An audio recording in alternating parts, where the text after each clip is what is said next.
When I was growing up, I lived with my mom, and my dad wasn't really in the picture, and she struggled with drug addiction.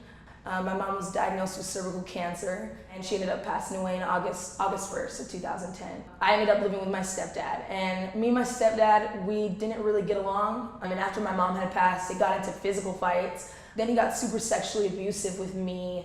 I was at school one day, and my teacher was just asking me what was going on because I was having a really bad day. And I had just explained to him that my mom had just passed away, that my stepdad is doing things that he shouldn't be doing as a stepdad. And he's just looking at me and he just tells me, like, I'm so sorry that this is happening to you. And he's like, I don't know what to do besides call CPS.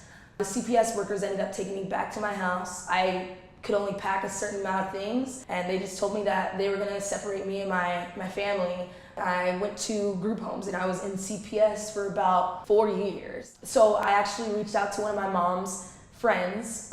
She was like a family friend to us, almost like she was basically an aunt to me. I was with her for about 3 months. And there was this one day that I was coming home from school a little bit late, and she just started yelling at me. We got into this argument. Things started to get physical, and she shoved me and I shoved her back. She starts throwing my clothes and just throwing everything and telling me to leave. So I left, and by this time we were living in Upland, California. I'd only been there for 3 months, so I don't know very many people there. I don't know anyone, really. And because I didn't know where else to go, I went to my school because that was the only place that I knew. I went to class like I normally did, and school finished up, and I came out and I started setting up my little spot, getting ready to lay down. One of these girls approached me, and she came up to me and she told me, she's like, hey, I've seen you sleeping out here for a couple of days. I have a boyfriend and I live with him. I know that you're not in a good place right now.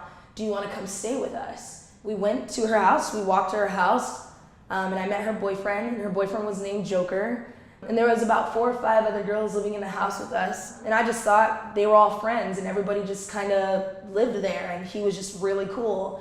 And he was super nice. He let me live with them. And he bought me stuff. He would take me out to the movies. He would get my nails done. He'd do my hair, and I felt so great. I don't know this guy, but he's being so nice to me, and he's letting me stay with him. And he just kept telling me all the things that I needed to hear. I didn't have family at the time, and he told me that he'd be my family. And he told me that he'd be there for me, and those are the things that I needed to hear. But there was this one day where he had asked me, he was like, we're about to go somewhere. Do you want to come with us? And I said, where are you guys going? He was like, just come with us. And I said, okay. So it was me and the girl who had asked me if I wanted to live with them in the beginning. We all went out, we drove to a motel, and we get out of the car and we walk into the motel. And from that moment, I feel like I started to understand what was going on. So we go into this hotel, and there's another man in there just basically waiting for us. And Joker gets the money from him, and I watch her undress, and I watch her have sex with him.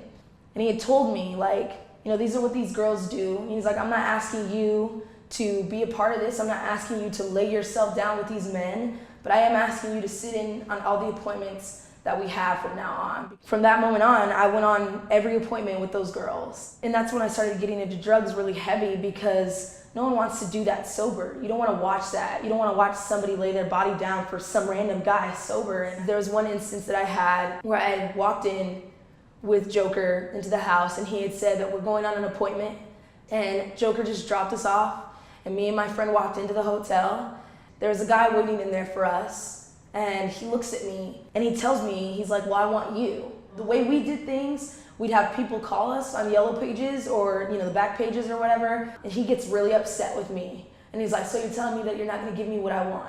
He pulls out a gun, and I'm just standing there and I'm sobbing now because I'm scared and I don't know what I'm supposed to do. And my friend's screaming, and she runs into the restroom and she closes the door. And about 5-10 minutes later, Joker runs in.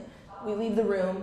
We go wait for him in the car, and I don't know what happens after that. I don't know if he did something to that man. I never saw him again.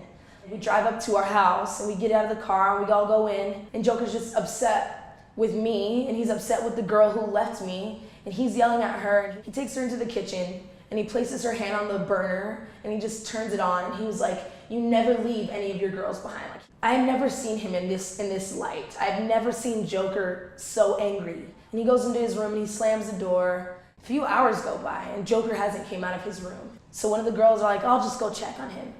And she goes to check on him, and he had some meth, and it almost seemed like he overdosed because he was swimming at the mouth. My brain just kind of snapped back into action, and I was like, this is fight or flight. The hardest part for me was because there was an 11-year-old there, and she was looking at me because she knew that I was getting ready to go, and I started grabbing my crap, and I was like, I'm out of here. And she's like, will you take me with you? I think about her to this day because I'm like, I couldn't have took her. Like, what was I gonna do with an 11-year-old? I wasn't thinking about her. I was really selfish in that moment. I was just like, I need to get out of here. And so I left, and of course, because I didn't know where else to go, I went back to my school. I got called up to the office, and there was cops when I was walking up towards the office. I was like, I already know what's going on. They have been looking for me. And my caseworker was like, are you okay? What's been going on? I don't want to talk about it. She's like, well, we need to fly you back to Arizona because Arizona still had custody over me at the time.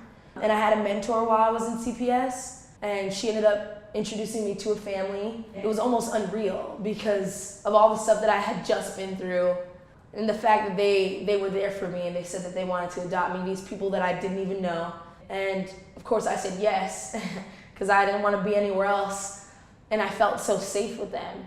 And I've been with them ever since.